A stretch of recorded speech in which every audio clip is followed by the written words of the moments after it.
So hello guys, मेरा नाम है सौरभ और आप सबका स्वागत है आपके अपने चैनल स्टडी टाइमलाइनर्स पे। सो फ्रेंड, अगर आप करना चाहते हैं दिल्ली पॉलिटेक्निक और आप भर रहे हैं दिल्ली पॉलिटेक्निक का फॉर्म, सो फ्रेंड ये वीडियो आपके लिए है। क्योंकि फ्रेंड मैं इस वीडियो में ऐसे 5 क्वेश्चनों की बात करूंगा जो आपके लिए बहुत ज़्यादा इंपॉर्टेंट है जानना दिल्ली पॉलिटेक्निक के पर्सपेक्टिव से। सो फ्रेंड, अगर आपने दिल्ली पॉलिटेक्निक का फॉर्म भर रहे हैं या फिर भरना चाहते हैं तो ये वीडियो आपके लिए है। बस इस वीडियो को लास्ट तक देखिएगा और आपको क्या कहते हैं इन सारे सवालों के जवाब मिल जाएंगे। तो देखिए फ्रेंड, जो पहला सवाल है वो है डॉक्यूमेंट वेरीफाइड कराने का। जी हाँ फ्रेंड, ये डॉक्यूमेंट वेरीफाइड मैं आपको बता देना चाहूँगा फ्रेंड। इस समय क्या कहते हैं कि इस बार जो दिल्ली पॉलिटेक्निक में एक और स्टेप को क्या कहते हैं इंट्रोड्यूस किया गया है। तो देखिए फ्रेंड, मैं आपको बता देना चाहूँगा यहाँ पे।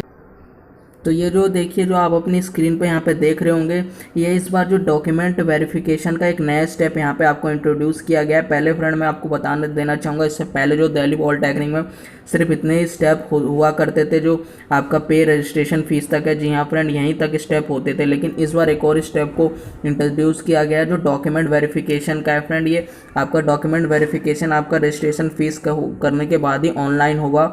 और इसमें बता दूं मैं आपको क्या क्या नई चीज़ें आने वाली हैं। तो देखिए, मैं आपको इस वीडियो में बताऊंगा इसके अंदर क्या क्या नई चीज़ें हैं वो।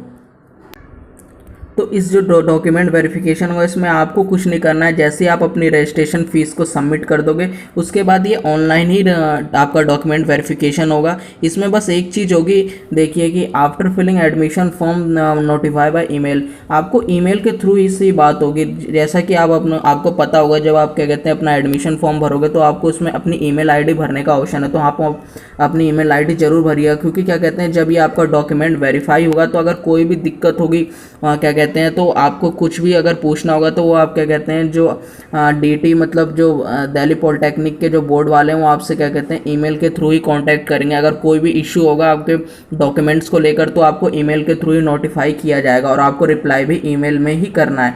तो फ्रेंड, यहाँ पे ईमेल आईडी बहुत ज़्यादा इंपॉर्टेंट है, तो आप अपनी ईमेल आईडी जरूर भरिएगा, क्योंकि उसी के थ्रू आपको नोटिफाई किया जाएगा। तो देखिए फ्रेंड, ये नया स्टेप है, मैं बता देना चाहूँगा, इसलिए स्टूडेंट्स को इसके बारे में ज़्यादा पता नहीं है। लेकिन इस बार ऑनलाइन हर चीज़ हो रही है और इस बार एग्ज़ाम नहीं होंगे, इसलिए मेरे ख्याल से इस स्टेप को इंट्रोड्यूस किया गया है। तो इसमें जैसे ही आप क्या कहते हैं अपनी पेमेंट कर दोगे तो उसके बाद ये ऑनलाइन ही आपके सारे डॉक्यूमेंट्स को चेक किया जाएगा जो आपने अपलोड किया है सही है या फिर नहीं। तो देखिए फ्रेंड, अगर कोई भी इशू होगा तो क्या कहते हैं आपको ईमेल के थ्रू ही बताया जाएगा, और अगर आपके सारे डॉक्यूमेंट सही होंगे तब भी ईमेल के थ्रू आपको एक बार बता दिया जाएगा। तो देखिए फ्रेंड, ये था डॉक्यूमेंट्स वेरीफाइड जो नया स्टेप आया है इस बार, उसके बारे में। अब चलिए फ्रेंड, मैं आपको बताता हूँ अपने दूसरे क्वेश्चन के बारे में जो स्टूडेंट्स काफ़ी पूछते हैं, और वो है दूसरा क्वेश्चन कैंसल्ड चेक के बारे में। जी हाँ फ्रेंड, कैंसल्ड चेक मैं आपको बता देना चाहूँगा, ये भी प्रोसेस इस बार ही लाया गया है कि आपको एक कैंसल्ड चेक अपलोड करना है। जी हाँ फ्रेंड, इससे पहले ये दिल्ली पॉलिटेक्निक में नहीं था। तो मैं यहाँ पर आपको एक चीज़ बता देना चाहूँगा, आपके पेरेंट्स में से किसी का भी चेक चलेगा, मतलब कैंसल्ड, मतलब जिसकी आप डिटेल दोगे उसी का आपको कैंसल चेक लगाना होगा। आपको पता होगा जब एडमिशन आप फॉर्म भरोगे तो उसमें आपको बैंक डिटेल भी देनी है। तो अगर आप किसी अपने पेरेंट्स का, अपने मदर या फादर का अगर किसी की बैंक डिटेल भरते हो तो उसका कैंसल चेक आप लगा सकते हो।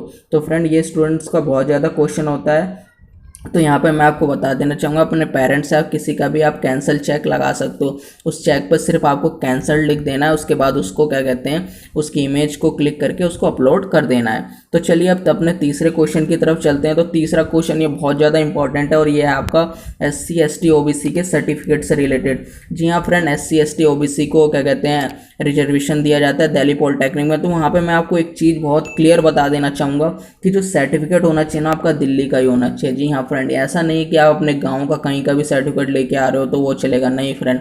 यहाँ पे स्टूडेंट को जब आप डॉक्यूमेंट वेरिफिकेशन लास्ट में जब कराने जाते हो, जब आपको सीट अलॉट हो जाती है तो वहाँ पे काफ़ी दिक्कत होती है।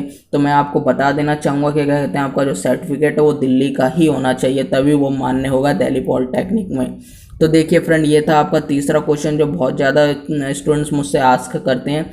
इसके बाद देखिए मैं अपने चौथे क्वेश्चन की तरफ चलूँगा। चौथा क्वेश्चन फ्रेंड ये बहुत और बहुत ज़्यादा इंपॉर्टेंट है और ये है आपके काउंसलिंग से रिलेटेड।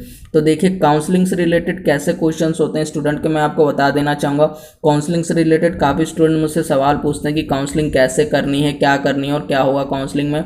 तो देखिए मैं आपको बता देना चाहूँगा, जो आपकी काउंसलिंग है उसमें क्या कहते हैं, देखिए बेसिकली आपकी 4 काउंसलिंग होगी दिल्ली पॉलिटेक्निक के अंदर का। First counselling, second counselling, third counselling और फोर्थ काउंसलिंग। देखिए, और मैं आपको बता देना चाहूँगा इस सारी काउंसलिंग के बाद आपका डॉक्यूमेंट वेरिफिकेशन होगा। मतलब मान लीजिए अगर आपकी रैंक पहली काउंसलिंग में आ जाती है आपका नंबर, तो आपको उसके बाद जाके डॉक्यूमेंट वेरिफिकेशन कराना होगा जो कॉलेज आपको अलॉट हुआ है। अगर मान लीजिए आपका पहली काउंसलिंग में नहीं आता, जिन स्टूडेंट का, उन्हें क्या कहते हैं दूसरी काउंसलिंग का वेट करना और दूसरी काउंसलिंग में भरना है। अगर उनका दूसरी काउंसलिंग में आ गया तब जाके उन्हें डॉक्यूमेंट वेरिफिकेशन कराना है, जिसका दूसरी में नहीं आया तीसरी में, और जिसका तीसरी में नहीं आया उसका चौथी में। और चौथी वाली भी फ्रेंड परेशान ना हो, एक स्पोर्ट राउंड भी आता है जो मेरा 5वां सवाल है, उसके बारे में भी मैं आपको बताऊंगा। तो देखिए फ्रेंड, जो बेसिकली काउंसलिंग में क्या किया जाता है मैं आपको बता देना चाहूँगा। देखिए, जो काउंसलिंग होती है उसमें बेसिकली आप अपनी चॉइस को फिल करते हो, मतलब आपको कौन से कॉलेज में कौन सी सीट चाहिए। यहाँ पे मैं आपको एक एग्जांपल के थ्रू यहाँ पे समझाने की कोशिश की है मैंने। मान लीजिए जैसे आप कोई स्टूडेंट हो, आप और अपनी चॉइस को कुछ इस तरह से फिल करोगे। जैसे आप सबसे पहले आपको चाहिए मैकेनिकल, तो सबसे पहले अगर मान लीजिए आप सोच रहे हो कि मुझे पूसा में मिल जाए तो भैया बहुत ही बढ़िया है, तो आपने सबसे पहले आप पूसा भरोगे। फिर सोचोगे चलो यार पूसा में नहीं मिल रही तो जीवी पंत में मिल जाए तब भी कोई ज़्यादा बुरी बात नहीं है, तो फिर आप मैकेनिकल जीवी पंत भरोगे। फिर सोचोगे यार पूसा में नहीं, जीवी पंत में नहीं, चलो सिविल ही मिल जाए पूसा में तब भी अच्छी बात है। फिर आप सोचोगे चलो सिविल ना पूसा में तो सीएस मिल जाए कंप्यूटर में तो ये भी अच्छा है। तो फ्रेंड ऐसे ही आप अपनी चॉइस से रिलेटेड अपनी चॉइसों को फिल करोगे उसके फॉर्म, जो काउंसलिंग होती है उस फॉर्म में। तो फ्रेंड क्या कहते हैं, आपको ऑर्डर अपना ऐसे ही रखना है, जो आपको सबसे ज़्यादा पसंद है उसको सबसे ऊपर रखिए, उसके बाद उससे नीचे वाले को, और फिर उसके नीचे वाले को, और फिर नीचे वाले को। सो फ्रेंड अपनी चॉइसों को आपको कुछ इसी तरह से ही आपको रखना है। तो देखिए फ्रेंड, जैसा मैंने आपको एग्जाम्पल में दिया है ऐसे ही आपको बिल्कुल फिल करना है, और यही काउंसलिंग होती है, सिर्फ इसके अलावा काउंसलिंग कुछ नहीं होता। तो आई होप, मैं आशा करता हूँ आपको काउंसलिंग के बारे में समझ में आ गया होगा। तो देखिए 5वां सवाल है स्पोर्ट राउंड के बारे में। फ्रेंड, स्पोर्ट राउंड के बारे में बहुत सारे स्टूडेंट्स को नहीं पता होता, तो मैं आपको बता देना चाहूँगा। स्पोर्ट राउंड उन स्टूडेंट्स के लिए कराया जाता है जो स्टूडेंट बच गए चारों काउंसलिंग के बाद, उनको जगह नहीं मिली है, तो जो बची हुई सीटें होती हैं उनके लिए स्पोर्ट राउंड को कंडक्ट कराया जाता है, और ये सारी काउंसलिंग के बाद होता है। तो देखिए आफ्टर ऑल काउंसलिंग किया जाता है, जो लेफ्ट सीटें मतलब जो बची हुई सीटें उनके लिए किया जाता है। तो देखिए बेसिकली होता क्या है स्पोर्ट राउंड में, मैं आपको बता देना चाहूँगा। स्पोर्ट राउंड में देखिए क्या होता है, provide a college address where student has to report within a fix time.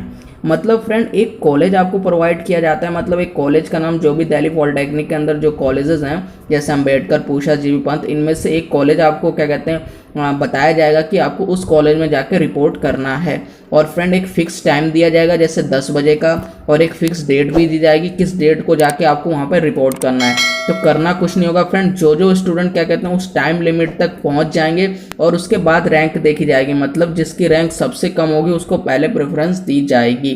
तो फ्रेंड यही होता है स्पोर्ट राउंड के अंदर, एक फिक्स डेट दी जाती है, एक फिक्स टाइम दिया जाता है, और एक फिक्स प्लेस दिया जाता है, वहाँ पे स्टूडेंट्स को रिपोर्ट करना होता है, और जो स्टूडेंट वहाँ पे रिपोर्ट करते हैं उनमें से जिसकी रैंक सबसे कम होती है उसको पहले प्रेफरेंस दी जाती है। तो देखिए फ्रेंड, इसमें ज़्यादातर जो इंस्टीट्यूट जहाँ रिपोर्ट करना होता है वो अंबेडकर होता है, लेकिन ये बदलता रहता है। तो फ्रेंड लेकिन मैं आपको बता देना चाहूँगा ज़्यादातर अंबेडकर में ही स्पोर्ट राउंड को कंडक्ट कराया जाता है, लेकिन ये हर साल चेंज भी होता रहता है। तो इस साल जब आएगा तो मैं आपको इसके बारे में बता दूंगा। तो देखिए फ्रेंड, ये थे वो 5 सवाल जिनके बारे में स्टूडेंट्स को काफ़ी दिक्कत रहती है, और इसके बारे में मैंने आपको बता दिया इस वीडियो में। सो फ्रेंड, अगर आपको ये वीडियो थोड़ा सा ही बेनिफिशियल लगे, सो फ्रेंड इस वीडियो को ज़्यादा से ज़्यादा शेयर कीजिएगा, ताकि फ्रेंड ये वीडियो ज़्यादा से ज़्यादा स्टूडेंट तक जाए और उनको भी इसके बारे में इन्फॉर्मेशन मिले। आज के लिए इतना ही, धन्यवाद।